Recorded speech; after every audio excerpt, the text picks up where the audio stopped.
From JBS Studios in Greater New York, this is the JBS News Update with Teisha Bader. I'm Teisha Bader with the JBS News Update for Friday, December the 2nd, 2016. Iran's foreign ministry is urging Kenya to release the two Iranian men that were arrested and charged this week in Nairobi for allegedly planning a terrorist act against the Israeli embassy there.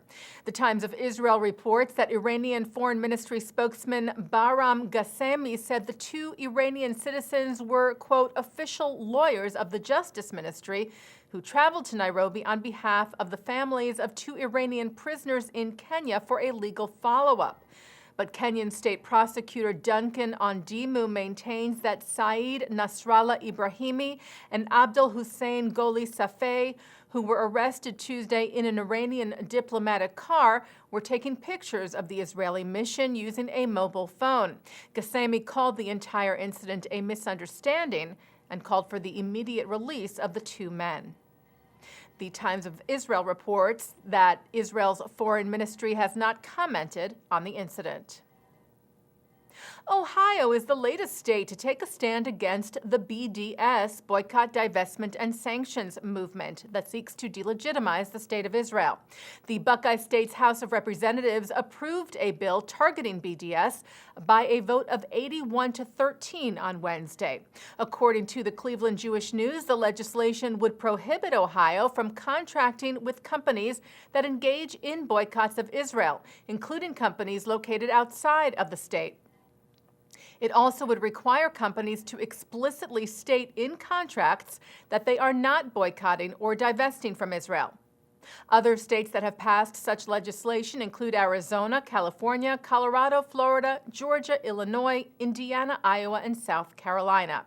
The bill in Ohio now awaits approval from its Senate. A state court in Germany ruled today that there is no bias in the trial of a former SS medic who served at the Auschwitz death camp. Prosecutors representing the victims and their families of 95-year-old Hubert Zafke had alleged bias on the part of the judges in the case, that they were reluctant to have Zafke stand trial because of his age and health, asking for the judges to be replaced. But New Brandenburg State Court spokesman Christian Deutsch said today that the court found no grounds to question the impartiality of the judges. The trial has been postponed several times due to health concerns. Zafke is charged with 3,681 counts of accessory to murder for allegedly helping the death camp function.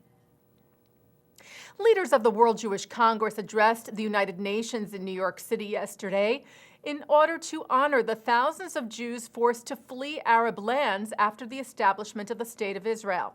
The event was hosted together with Israel's permanent mission to the UN to pay tribute and call attention to the 850,000 Jewish refugees.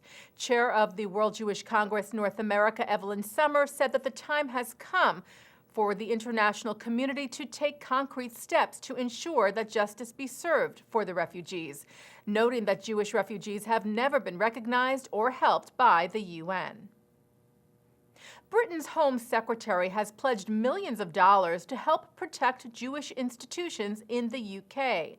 According to the London-based Telegraph, Amber Rudd made the remarks speaking to a UK-Israel conference in the British Parliament yesterday, pledging $17 million to provide security for Jewish schools and synagogues.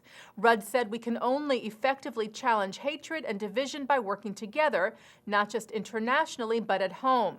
Government, police, local people. And Rudd noted that last year, the Community Security Trust received 924 reports of anti-Semitic incidents, including 86 violent assaults. She said, "Let me be clear, any attack of that kind is one attack too many." The Jim Joseph Foundation announced several new grants to promote Jewish teenager initiatives and educator training. The San Francisco-based foundation award recipients include the Jewish Federation of Greater Atlanta and the Institute for Curriculum Services National Professional Development Scale Up initiative to offer more professional development on Judaism and on the Arab-Israeli conflict. And taking a look now at our programming for tonight on JBS for Friday, December the 2nd. Live Shabbat services are coming up at 6 o'clock from New York City's Central Synagogue, followed at 7:30 with a concert with Ron Eliran. At 8 o'clock, historian Simon Shama speaks at the 92nd Street Y, and at 9 it's the premiere of the film Apollonia, an Israeli spy thriller set against the Cold War. And at 10 o'clock, it's Musica. And coming up right after this newscast tonight at 5:30, a look at this week's Torah portion with Rabbi Shlomo Riskin. And that's the JBS News Update for Friday, December the 2nd, 2016. I'm Teisha Bader. Shabbat Shalom.